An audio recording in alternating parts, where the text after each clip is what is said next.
Salam sejahtera puan, nama saya Pang Kam Ching daripada RBT 2. Pada hari ini saya akan membentangkan tugasan 3 iaitu persembahan bagi kursus EDUP 3143 Sosiologi dalam Pendidikan.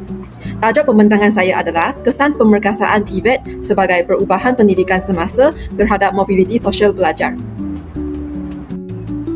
Ini merupakan maklumat saya. Pertama sekali, saya akan memberikan pengenalan dahulu. Sistem pendidikan di Malaysia sentiasa mengalami perubahan bagi memenuhi keperluan semasa dan pembangunan negara. Perubahan ini turut mempengaruhi peluang mobiliti sosial belajar melalui akses pendidikan yang lebih inklusif dan menyeluruh. Transformasi pendidikan yang dilaksanakan juga bertujuan melahirkan modal insan yang berkualiti, yang mampu bersaing serta meningkatkan taraf hidup dalam masyarakat. Berdasarkan video daripada Astro Awani 2019, transformasi pendidikan yang dilaksanakan oleh Kementerian Pendidikan Malaysia menekankan pembinaan nilai, sasya dan potensi murid secara holistik sebagai asas pembangunan pendidikan negara. Penekanan terhadap pembangunan menyeluruh ini membantu pelajar meningkatkan keupayaan diri, sekaligus membuka peluang untuk mencapai mobiliti sosial yang lebih baik. Selain itu, perubahan sistem pendidikan yang tidak hanya berfokus kepada peperiksaan membolehkan pelajar mengembangkan bakat dan kemahiran dalam pelbagai bidang, manakala pendekatan keterangkuman memberi peluang kepada golongan kurang berkemampuan untuk mendapat akses pendidikan yang lebih adil. Hal ini secara tidak langsung membantu merapatkan jurang sosioekonomi dalam kalangan pelajar. Namun begitu, keberkesanan transformasi ini bergantung kepada pelaksanaan yang menyeluruh serta peranan guru dalam memastikan setiap pelajar mendapat manfaat yang optimum. Jadi, perubahan pendidikan semasa yang akan difokuskan pada hari ini adalah pemerkasaan pendidikan dan latihan teknikal dan vocational iaitu TVET yang menjadi salah satu strategi utama dalam meningkatkan peluang mobiliti sosial pelajar di Malaysia. Menurut Datuk Seri Anwar Ibrahim dalam Berita Harian 2024, Dasar TVET Negara 2030 memberi penekanan kepada peningkatan kebolehkerjaan dan mobiliti graduan melalui pendidikan dan latihan yang berkualiti. Pemerkasaan TVET melalui kurikulum berteraskan keperluan industri serta pelibatan aktif pihak industri dalam pelaksanaannya membantu memastikan wujudnya padanan antara kemahiran pelajar dengan keperluan pasaran kerja. Keadaan ini secara tidak langsung meningkatkan peluang pelajar untuk memperoleh pekerjaan yang stabil dan seterusnya memperbaiki taraf hidup mereka. Pemerkasaan TVET dilihat sebagai satu perubahan pendidikan semasa yang berpotensi besar dalam meningkatkan mobiliti sosial pelajar serta merapatkan jurang sosioekonomi. Oleh itu, selaras dengan The Big Idea, guru kompeten pemangkin kemenjadian murid, guru yang kompeten berperanan penting dalam membimbing belajar untuk menguasai kemahiran TVET yang dapat menyokong peningkatan mobiliti sosial mereka. Seterusnya, saya akan menjelaskan pemerkasaan TVET yang dilaksanakan oleh Malaysia. Menurut Kementerian Pendidikan Malaysia 2026, pendidikan dan latihan teknikal dan vocational iaitu TVET merupakan proses pendidikan dan latihan yang menjurus ke arah pekerjaan dan menekankan amalan industri dalam pelbagai bidang berkaitan TVET, menggalakkan pembelajaran sepanjang hayat yang meliputi peringkat sekolah menengah, lepasan sekolah sehingga ke tenaga kerja di industri melalui latihan berasaskan pekerjaan serta latihan berterusan dalam dan pembangunan profesional. Berdasarkan artikel jurnal oleh Jaffa 2025, pemerkasaan TVET di Malaysia menekankan pendekatan pembelajaran berasaskan industri bagi meningkatkan kebolehpasaran graduan. Pendekatan ini menggabungkan pembelajaran teori di institusi dengan pengalaman praktikal di industri bagi merapatkan jurang antara dunia pendidikan dan keperluan pekerjaan sebenar. Namun begitu, pelaksanaannya masih berdepan cabaran seperti ketidaksepadan kurikulum dengan kehendak industri serta hubungan yang kurang kukuh antara institusi dan pihak industri. Sehubungan itu, strategi seperti penjajaran kurikulum, pengukuhan work-based learning iaitu WBL serta kolaborasi industri perlu diperkasa bagi memastikan keberkesanan TVET. Secara keseluruhannya, pemerkasaan TVET berasaskan industri ini berpotensi meningkatkan kebolehpasaran graduan dan seterusnya menyokong mobiliti sosial pelajar. Sebelum kita masuk ke topik pada hari ini, saya akan menjelaskan juga konsep mobiliti sosial.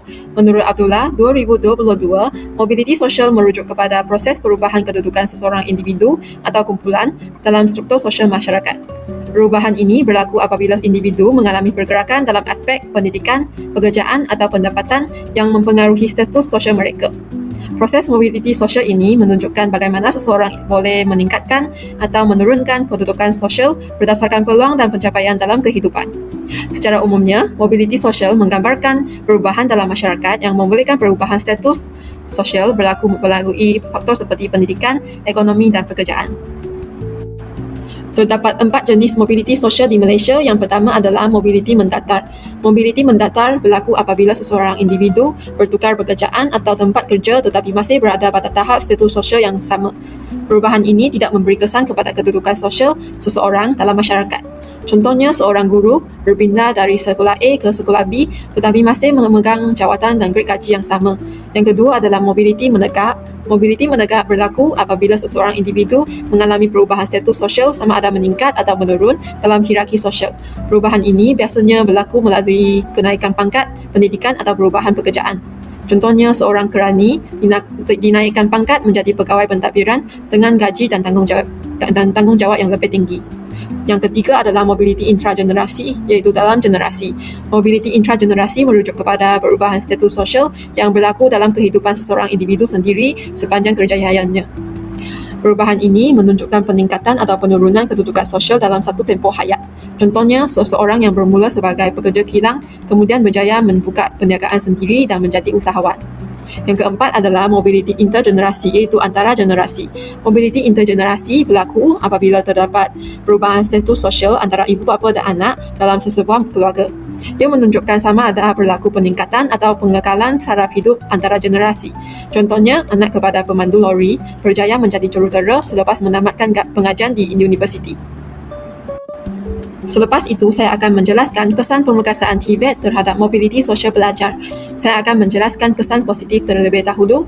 Yang pertama adalah pemerkasaan TVET dapat meningkatkan taraf hidup pelajar. Berdasarkan artikel oleh Suyati Hasri 2026, pemerkasaan TVET membantu golongan B40 meningkatkan taraf hidup melalui penguasaan kemahiran bernilai tinggi. Graduan TVET lebih mudah memperoleh pekerjaan berkemahiran yang menawarkan pendapatan lebih stabil dan kompetitif. Keadaan ini membolehkan mereka memperbaiki kedudukan ekonomi serta keluar daripada kitaran kemiskinan.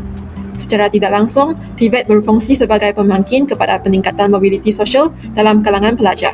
Contohnya, pelajar daripada keluarga B40 yang mengikuti program TVET MARA berjaya bekerja dalam sektor teknikal dengan gaji lebih tinggi sekaligus meningkatkan kehidupan keluarga mereka. Bagi kesan positif yang kedua adalah pemerkasaan TVET dapat meningkatkan kebolehpasaran pelajar. Berdasarkan artikel daripada TVET Madani 2025, pemerkasaan TVET telah meningkatkan kebolehpasaran graduan melalui latihan yang selari dengan keperluan industri semasa. Hal ini dibuktikan apabila kadar kebolehpasaran graduan TVET meningkat kepada 95.1%, menunjukkan majoriti lepasan berjaya memasuki dunia pekerjaan. Selain itu, kurikulum yang dinamik dan responsif membantu pelajar menguasai kemahiran yang benar-benar diperlukan oleh majikan. Kerjasama erat antara institusi TVET dan industri juga memberi pendedahan awal kepada pelajar terhadap situasi kerja sebenar, sekaligus meningkatkan keyakinan dan kebolehkerjaan mereka. Contohnya, pelajar TVET dalam bidang otomasi atau teknologi digital lebih mudah mendapat pekerjaan selepas tamat pengajian kerana kemahiran mereka menepati keperluan industri berteknologi tinggi. Di samping itu, kesan positif yang ketiga adalah pemerkasaan TVET dapat meningkatkan akses pendidikan pelajar. Berdasarkan artikel oleh Jamila 2025, pemerkasaan TVET berperanan dalam membuka peluang pendidikan berkualiti kepada pelajar daripada pelbagai latar belakang. Hal ini membolehkan lebih ramai pelajar meningkatkan kemahiran teknikal dan seterusnya memperbaiki kedudukan sosial mereka. Selain itu, pendekatan pembelajaran berasaskan industri membantu melahirkan graduan yang berdaya saing serta relevan dengan keperluan semasa. Pelibatan dalam aktiviti berasaskan kemahiran juga menggalakkan pelajar menyumbang kepada pembangunan komuniti dan meningkatkan nilai diri. Tambahan pula, penekanan terhadap teknologi moden seperti AI dan teknologi hijau mempersiapkan pelajar menghadapi cabaran masa depan. Contohnya, pelajar daripada luar bandar mengikuti program TVET di UMPSA berjaya memperoleh kemahiran dalam bidang kejuruteraan dan seterusnya mendapat pekerjaan yang lebih baik sekaligus meningkatkan taraf hidup mereka. Akhir sekali, bagi kesan positif yang keempat adalah pemerkasaan TVET dapat meningkatkan permintaan industri dan pengiktirafan graduan TVET. Berdasarkan artikel oleh Barudin Bekri 2026, pemerkasaan TVET meningkatkan permintaan industri terhadap graduan berkemahiran tinggi. Hal ini terbukti apabila majikan mula menawarkan pekerjaan sebelum pelajar menamatkan pengajian.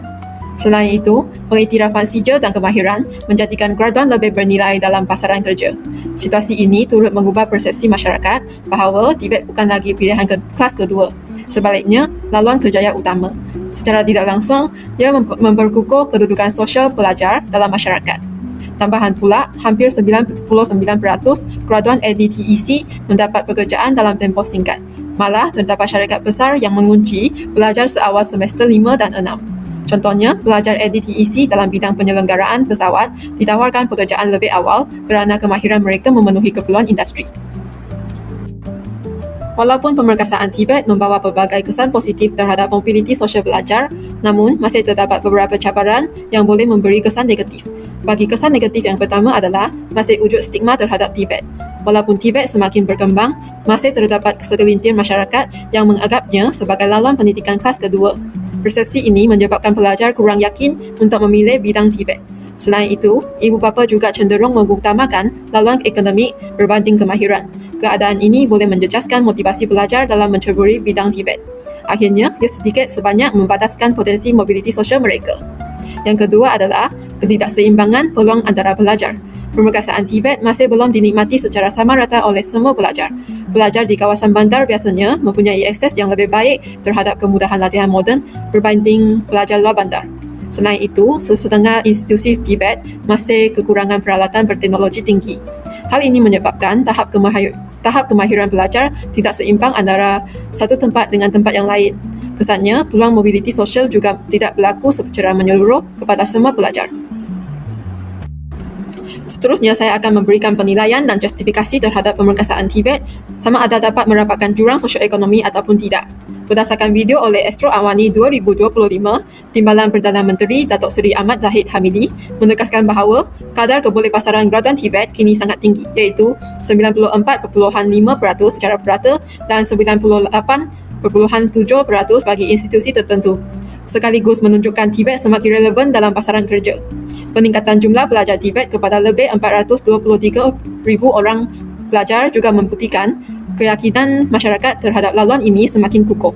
Selain itu, perkembangan digitalisasi seperti penggunaan AI, IoT dan AR dalam pendidikan TVET menunjukkan sistem ini semakin moden dan selari dengan keperluan industri. Hal ini jelas menunjukkan TVET membantu merapatkan jurang sosioekonomi melalui peluasan peluang pekerjaan kemahiran kepada semua lapisan masyarakat.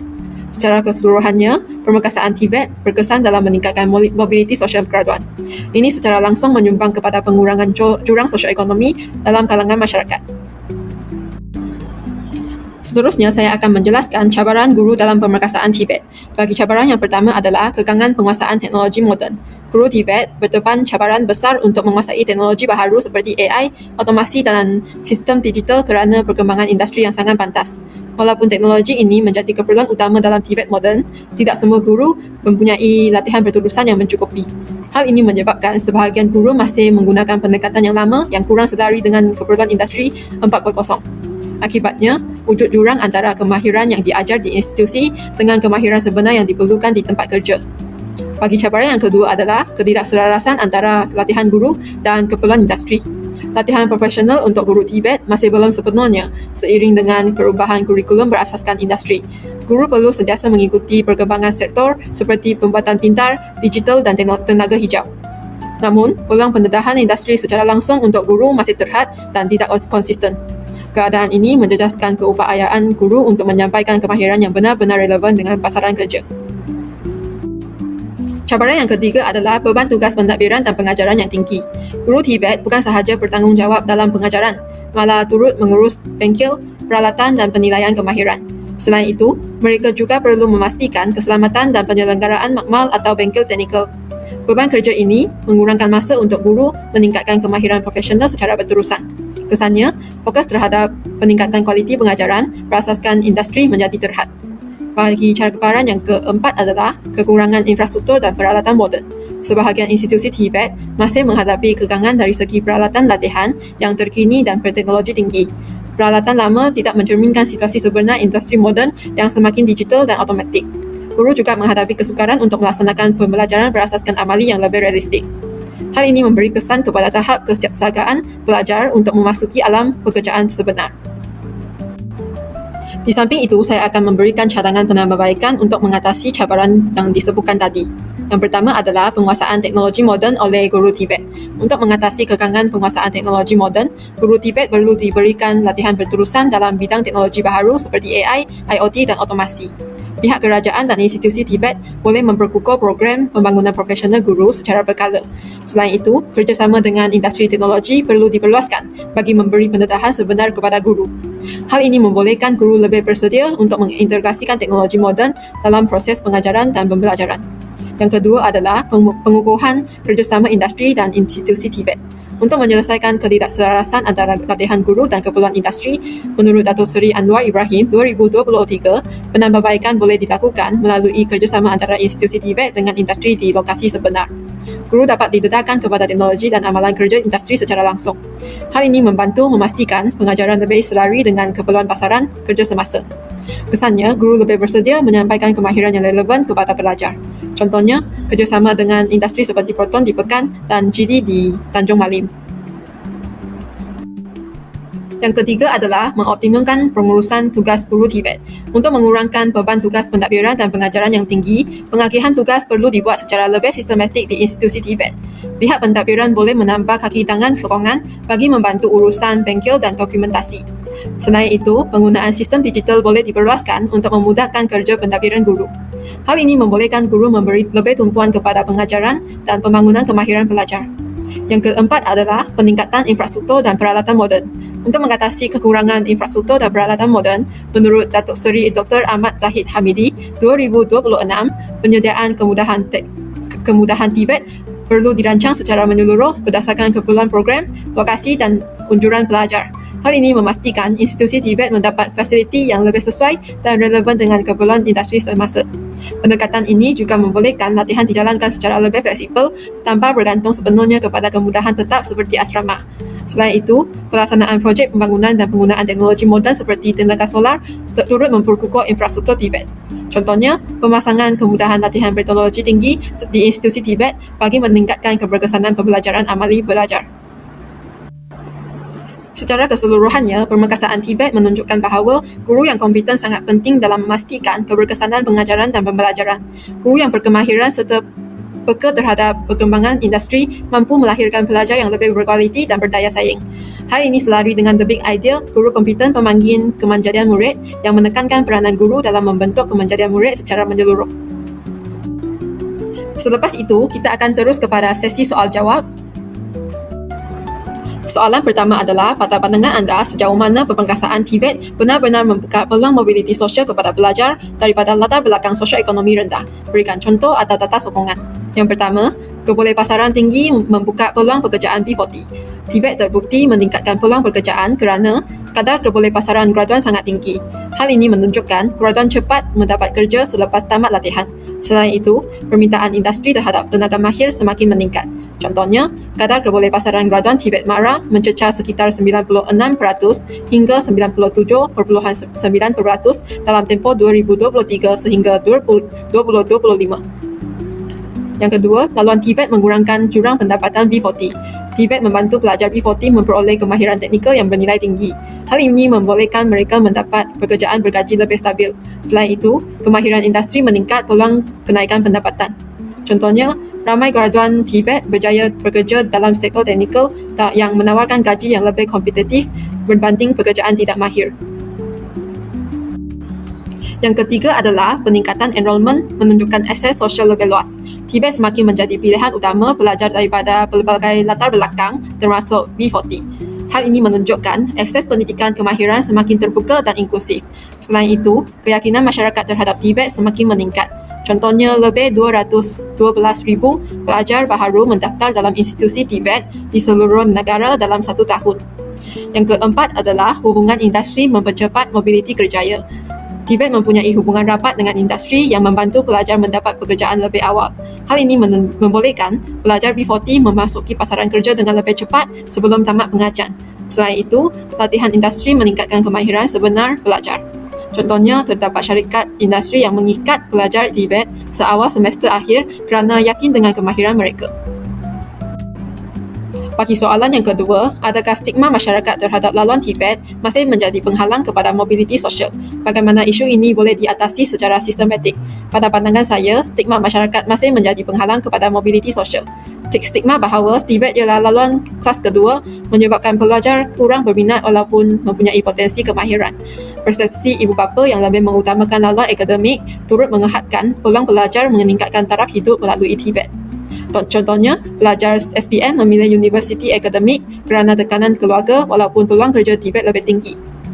Bagi mengatasi isu ini, cara yang boleh dilaksanakan yang pertama adalah kempen kesedaran dan penjenamaan semula Tibet. Kempen berterusan dapat mengubah persepsi masyarakat terhadap Tibet sebagai laluan kerjaya berprestij. Pendedahan kejayaan graduan Tibet meningkatkan keyakinan masyarakat. Penjenamaan sebagai pendidikan berteknologi tinggi menjadikan Tibet lebih menarik. Contohnya, kempen media memaparkan graduan Tibet berjaya dalam industri teknologi. Cara yang kedua untuk mengatasi isu ini adalah pengukuhan kerjasama institusi dan industri. Kerjasama industri memastikan latihan selari dengan keperluan pasaran kerja. Penglibatan syarikat meningkatkan kepercayaan terhadap kebolehpasaran graduan. Peluang pekerjaan membuktikan Tibet mempunyai masa depan yang cerah. Contohnya, syarikat besar menawarkan program job placement kepada pelajar Tibet sebelum tamat pengajian. Cara yang ketiga adalah sokongan dasar dan transformasi sistem pendidikan. Sokongan dasar kerajaan dapat memperkukuh kedudukan Tibet sebagai laluan pendidikan utama negara. Transformasi sistem pendidikan yang lebih tersusun membantu memastikan Tibet selari dengan keperluan industri semasa. Selain itu, penyelarasan antara institusi dan agensi berkaitan meningkatkan keberkesanan pelaksanaan program Tibet. Contohnya, pelaksanaan dasar Tibet Negara 2030 yang menyelaras sistem Tibet dan meningkatkan kebolehpasaran graduan. Soalan yang ketiga adalah, jika anda diberi peluang menambah baik sistem Tibet, apakah satu intervensi utama yang boleh meningkatkan kebolehpasaran graduan dan seterusnya mobiliti sosial mereka? Jelaskan rasional anda. Pada pandangan saya, intervensi yang boleh dilakukan adalah pengukuhan program Tibet berasaskan industri secara menyeluruh. Program Tibet perlu dibina berdasarkan keperluan industri yang semasa supaya kemahiran yang diajar selari dengan pekerjaan sebenar. Ini mengurangkan masalah graduan tidak sesuai dengan pasaran kerja. Penglibatan industri dalam reka bentuk kurikulum membolehkan pelajar didedahkan kepada teknologi terkini seperti otomasi, AI dan digitalisasi sejak awal pengajian. Latihan praktikal di industri perlu diperkukuh supaya pelajar mendapat pengalaman kerja sebenar sebelum menamatkan pengajian, sekaligus meningkatkan keyakinan majikan terhadap graduan Tibet. Sistem persijilan bersama industri boleh meningkatkan nilai kebolehpasaran graduan kerana mereka memiliki pengiktirafan yang diiktiraf secara profesional dan industri. Penempatan kerja awal melalui kerjasama industri dapat mempercepatkan proses peralihan pelajar daripada alam pembelajaran kepada alam pekerjaan, sekaligus meningkatkan mobiliti sosial. Sebagai contoh, pelajar Tibet yang menjalani latihan industri di syarikat otomotif atau teknologi berpeluang terus ditawarkan pekerjaan selepas tamat latihan kerana telah menguasai kemahiran yang diperlukan industri sejak awal pengajian.